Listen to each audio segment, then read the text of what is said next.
کے کہنے کے بغیر دعا کرتا ہوں کہ اللہ ان کو شفا کاملہ اور صحت عاجلہ عطا فرمائے۔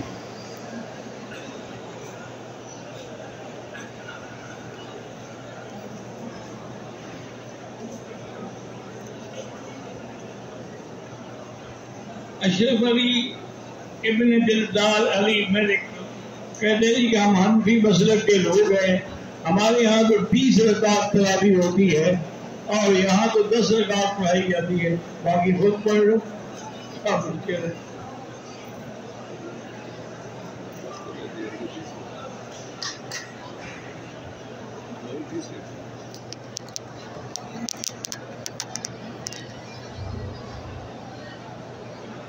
کہتے ہیں کہ جی میں نے عمرے کی ادائیگی کے لیے نیت کی، احرام باندھا، عمرہ کیا، اب جب فارغ ہو کے احرام اتارا تو اس کے ساتھ اجازت لگی تھی، کتنی؟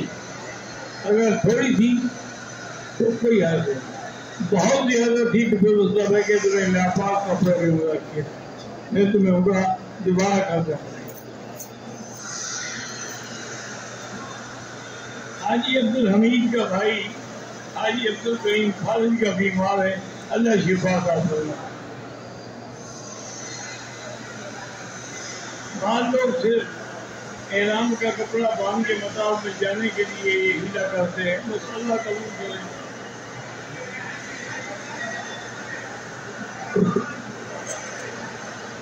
حذیفہ بشیر 21 سال کا نوجوان ہے، اس کے مہروں کا آپریشن ہے، اللہ پاک صحت عافیت عطا فرمائے۔ یہ بہت بڑا پیچیدہ قسم کا آپریشن ہوتا ہے۔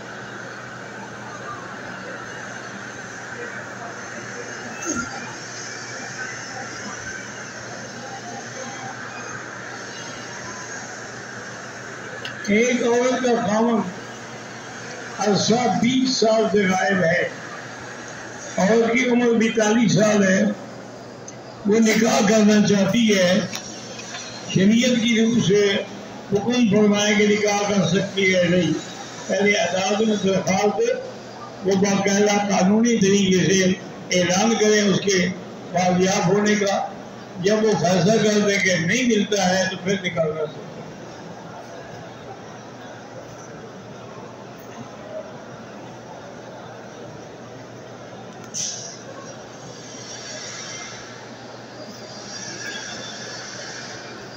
خانہ کعبہ میں پہلی نظر پڑے تو انسان بہرحال توبہ کرے، جو بھی دعا مانگے وہ قبول ہوتی ہے۔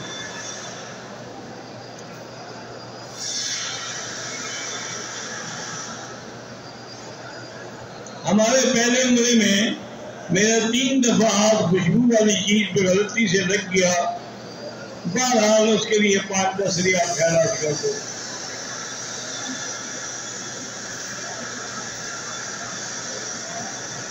میری 6 مہینے کی چھوٹی بیٹی ہے، اسے عمرہ کرانا ہے، تم اٹھا کے کراؤ گے ورنہ وہ خود تو نہیں کر سکتی ہے، تم نیت کرو اس کی طرف سے اس کو اٹھا کے صفائی کرو تو آپ بھی کرو، اور پین پر باندھو تاکہ کوئی پیشاب وغیرہ کی کوئی چیز نہ ہو۔